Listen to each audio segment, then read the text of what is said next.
seconds away on Studio 5. I was so moved by it, I just wanted to know more. Jennifer Garner brings a miracle story to the big screen. Studio 5 is on set and on the red carpet with the story behind the miracle. Plus, how do you prepare to play Jesus? The Passion story comes to life on the streets of New Orleans. The all-star cast gives Studio 5 a preview of the Palm Sunday performance you won't find anywhere else. And then... Dad? Yeah? Are you scared? It's sci-fi meets thriller meets religious extremism and a chase. We sit down with the creator and the cast of the film Midnight Special. Studio 5 starts now. Hey, somebody there? Let me hear your thoughts. Get better fast. And Get Better Fast is what Annabelle Beam did. That is a scene from the film Miracles from Heaven. It is the amazing story of healing for a little girl who was standing at death's door. That story is the focus of this edition of Studio 5. We have your all-access backstage pass to the making of the movie. But first, here's a look at the headlines from the world of uplifting entertainment. It is your weekly Top 5 from Studio 5. At number 5. It's too bad they don't just play the song. Gone but not forgotten. Country singer Joey Feek died at home in Indiana Friday, ending a 2-year battle with cervical cancer. Joey and her husband created the award-winning country duo Joey and Rory. Gospel legends Bill and Gloria Gaither hosted a public memorial and thousands paid their respects. At number 4. I want you to already see yourself out of the storm. Grammy-nominated gospel singer James Fortune is apologizing to his family and his fans. He pleaded guilty to assaulting his wife. Prosecutors say he hit her with a stool and threw her against the wall of their Houston home back in 2014. Christian leaders warned the incident sheds light on hidden domestic violence in the church.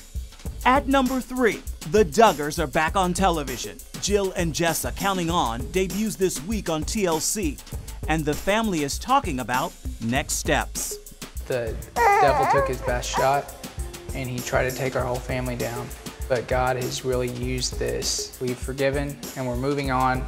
At number 2, Tim Tebow is best known for his Christian faith, but a Fox commentator says that might be the only thing keeping him off the NFL field. On his The Herd radio show, Colin Cowherd said, "Nobody wants Tebow because his faith-based crazy fans that take over the stadium. That's why Denver had to go out and get Peyton Manning, because Tebow mania took over Denver. Tim's a good enough athlete to be on every roster in this league, absolutely." At number 1, the wait is nearly over. She said yes. Seattle Seahawks quarterback Russell Wilson and R&B singer Ciara are getting married. People magazine reports Wilson popped the question off the coast of Africa. The couple made headlines last year after announcing they were saving sex for marriage. Yay, I'm so excited. God is so good. And those are your top 5 from Studio 5.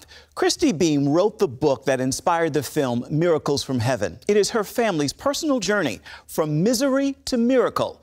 Christy is sitting down with us, but first, here's a look at the making of the movie. Christy Beam watches closely as the pages of her book, Miracles from Heaven, come to life on this film set. This is the amazing story of her daughter Annabelle's healing from an incurable, deadly digestive disorder. Sorry, we don't know what our schedule is going to be with the doctor. We just have to be available. Actress Jennifer Garner plays Christy, a role she personally calls transformative. My initial thoughts were, I didn't know what to think. I didn't know if I could really, just on a basic level, believe the story. And at the same time, I was so moved by it, I just wanted to know more. So you're telling me that when this baby girl fell 30 feet, she hit her head just right, and it didn't kill her, and it didn't paralyze her. It healed her. Yes. We watched the film with Anna and her family in Texas. Is what happened? Is it what you prayed for? I didn't exactly pray for it, but I just knew I was tired of dealing with it. and I didn't want to have to deal with it anymore, but I wasn't like, oh, I hope I fall in a tree and get healed. There's something wrong with our little girl. Mrs. Beam, you need to calm down. No, you calm down. You find me another doctor, you run some more tests. I'm not leaving this hospital until I know what's wrong with my daughter. When you met Christy Beam finally and thought, I'm going to put this woman's life on screen, what did you think you had to bring to the table to make it happen? It was very, very important to me that we brought to the screen what I saw in real life, which was the enormous love between this family, and that we be allowed to let there be struggle within that love, because that is part of real life, and you can't expect to go through something this huge without having moments of strife. Miracles from Heaven unites a familiar producing team, Bishop T.D. Jakes and former Sony executive Devon Franklin. They worked together on the film Heaven is for Real. I know you were looking for a follow-up to Heaven is for Real. Why was this the perfect story to do that? So funny, because the chairman of Sony at the time, Amy Pascal, had called and said, you know, we need to do Heaven is for Real too. And literally, like, it was like, yeah, well, Amy, you know, Colton came back. Like, he's cool, right? He's healed. And she's like, no, there's an audience out there that wants more content like this. And then immediately it was like, well, how do we do it? And his book agent, Jen Miller and Nina Madonia, had this book proposal called 3 Miracles from Heaven. And the moment we had taken a look at it, it was a mother-daughter story. It was a mother fighting for the healing of her child. An amazing miracle happened. It was a page-turner. And when you put that proposal down, it was clear. This was the movie to do. We know that Christy Beam is central to this story, but one of the things that really touched me was her husband, the gentleman playing her husband in the film. As a father and a husband, I could identify. Babe, you say that like it's absolute. Well, this may take a while. It'll be okay. What do you want men to take away from that? I mean, because I know turning to a wife was falling apart, trying to figure out how do I pull this together for you. Right. I do too. I do. Yes, I do. Been there, done that again. Yeah. Oh, yeah. I think, first of all, you're one of the few people to ask that question. I think it's a great question to be asked. You would think with a female directress of the level that we had, and you would think with a female primary star of the level of Jennifer Garner, that it would be a chick flick. But it is not a chick flick. No.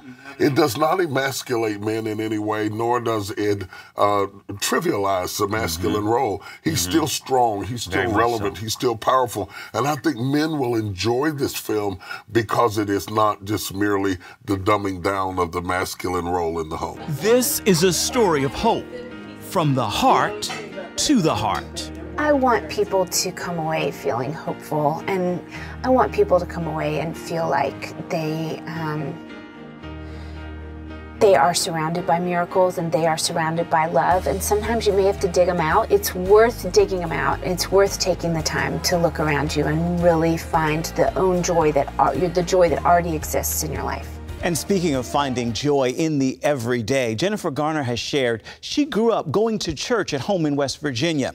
And after doing this movie, it is now something she and her children have started doing regularly in Los Angeles. Still ahead on Studio 5. She's very grounded, and I don't know if that's a middle child thing or if it's because she's been the heaven child thing. The real-life mother of Anna Beam takes us inside the film and inside her daughter's miracle.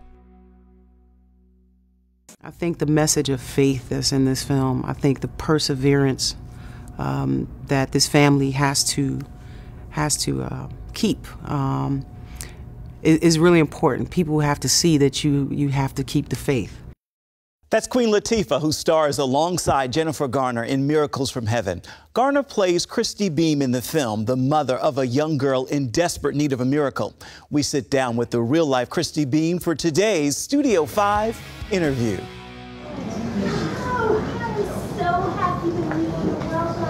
Actress Jennifer Garner brings the life of Christy Beam to the big screen in the film Miracles from Heaven. It's a role Garner personally calls transformative.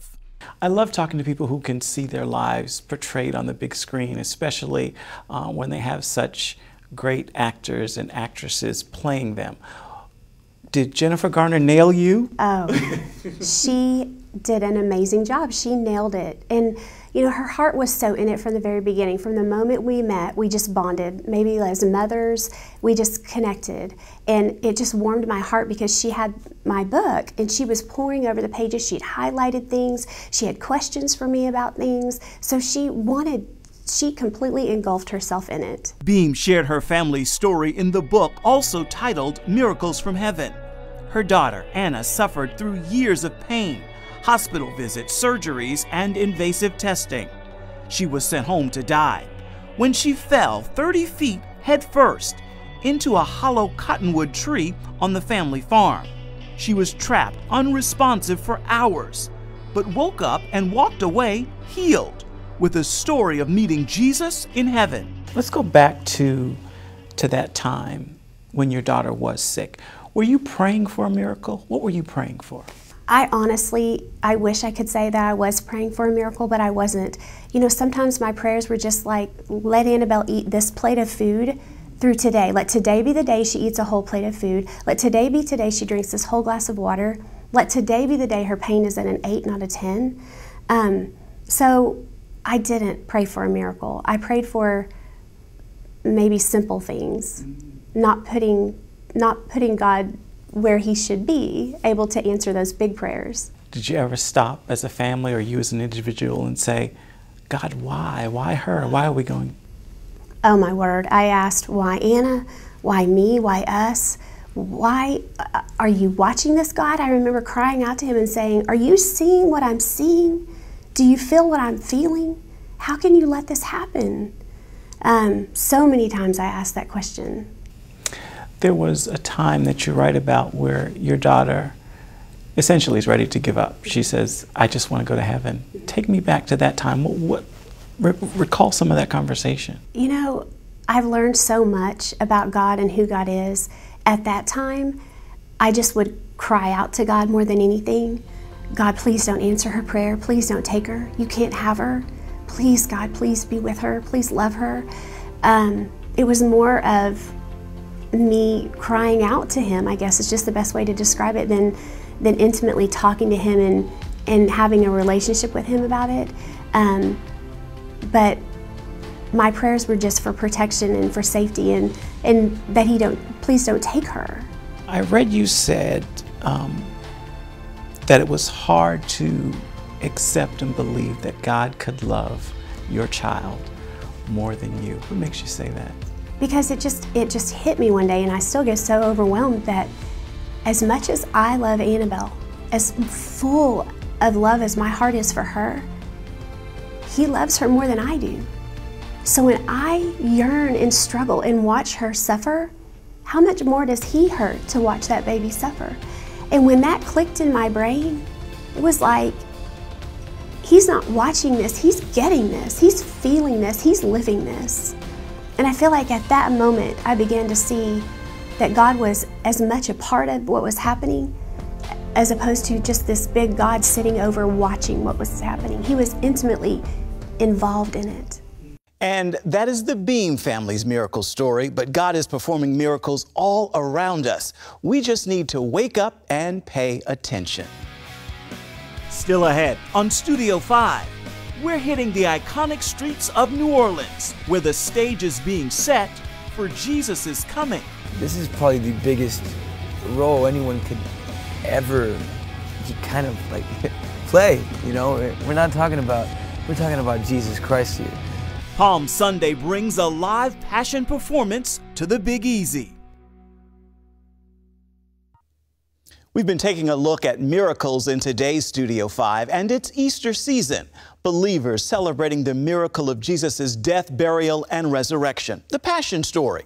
And this year, that story is coming to life on the streets of New Orleans and on the Fox Television Network in a live, massive musical, The Passion Live. There is no fear now, I will love you.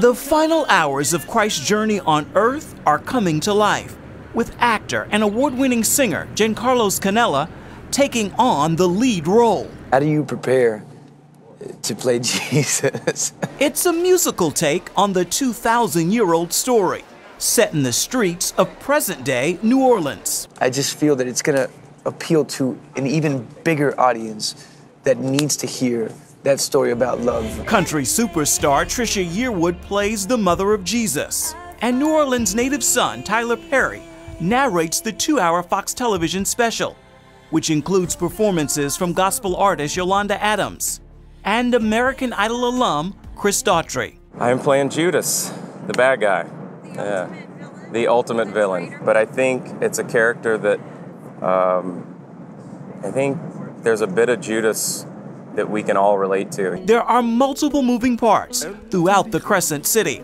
a stage, big screens, and people carrying a 20-foot illuminated cross from the Superdome to the banks of the Mississippi. The massive production is part of what attracted Michael W. Smith to the project, playing one of Jesus' disciples. I like adventure. I think it's unique. I think it's really wild and a wild and wonderful idea. Shane Harper, it's not even atheism anymore. known for his breakout role in God's Not Dead, also plays a disciple. There are people, who are going to be very familiar with this story, who grew up hearing about it in Sunday school. It's going to be people that haven't had that experience. And I hope that both of these groups of people will come with open hearts to this performance. The play hangs on popular music, with lyrics rewritten to tell the story. I sing The Reason by Hoobastank, which for me was always a great song about love. It was always one of my favorite records. And coming here to the Passion now, singing this song after Peter denies Christ 3 times, and now kind of seeing the song from a whole nother point of view, it's definitely going to be, I think, an emotional performance. I will love you. This is an emotional story of unconditional love. My biggest prayer is that this will reach millions of people that would normally never hear the gospel, but they would probably really totally understand who Jesus really is. When I said yes to this, I started becoming even closer than I was before to the story, to the scriptures, to the book, to the Bible, and in doing so, I was reminded that yes, he was such a powerful being, but he was also human. Studio 5 is in New Orleans for the live performance. Be sure to follow me at Ephraim Graham on Instagram, Twitter, and Facebook for live coverage of the live Palm Sunday event. This weekend also brings a new and unique film to theaters. Imagine sci-fi, thriller, religious extremism, and a chase. It can all be found in Midnight Special, written and directed by Jeff Nichols. I try and make my films have some personal relationship to my life. And at the time, I was a young father, and I was trying to sort out, all the fear and all the anxiety that comes along with that, and the fear of losing a child or just helping a child grow up. And that ended up becoming the cornerstone for what the film's really about. That would explain then to me the beautiful relationship between the father and son. Dad? Yeah.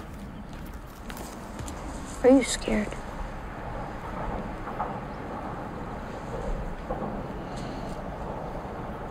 Yes. You don't have to worry about me.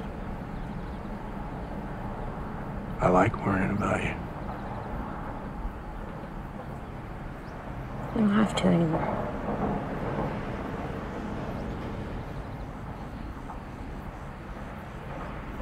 I'll always worry about you, Alton. That's the deal. So, Jaden, your character is Alton? Alton? Tell me about him. Who is he?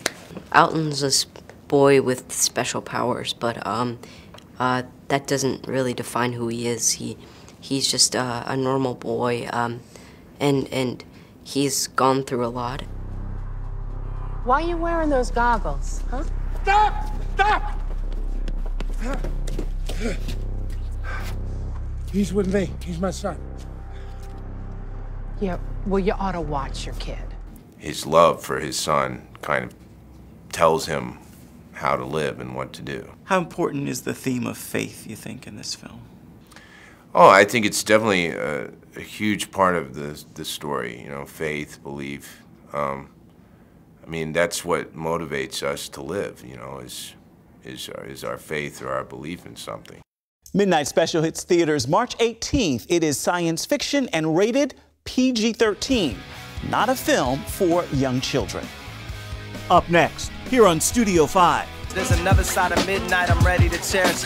Recording artist Christian Grey breaks his music silence with a new project and a new record label. Say a prayer for the church, say a prayer for Kurt, say a prayer for the label, the tables finna turn. Dear Summer, this is the same kid from Winter, trying to get him through the winter. The Glory album is coming. I'll be looking for change. All Things Christian Grey is What's in My Ear. The song you just heard is one of 3 tracks he released before dropping his latest project, The Glory album, his first project since joining Kirk Franklin's label. Biting my tongue can be the meekest smell. Christian Grey joins us next week in Studio 5. When I was on the fast track till they The Glory album dropped March 11th. Make sure you check it out. We're getting a behind-the-scenes look at the film God's Not Dead 2 for the next Studio 5. What's happening in this particular script is happening, I think, all around the country. Faith is on trial once again in this second installment of God's Not Dead. This was a calling for me. Studio 5 is the only entertainment news show on set with the film's leading lady, Melissa Joan Hart.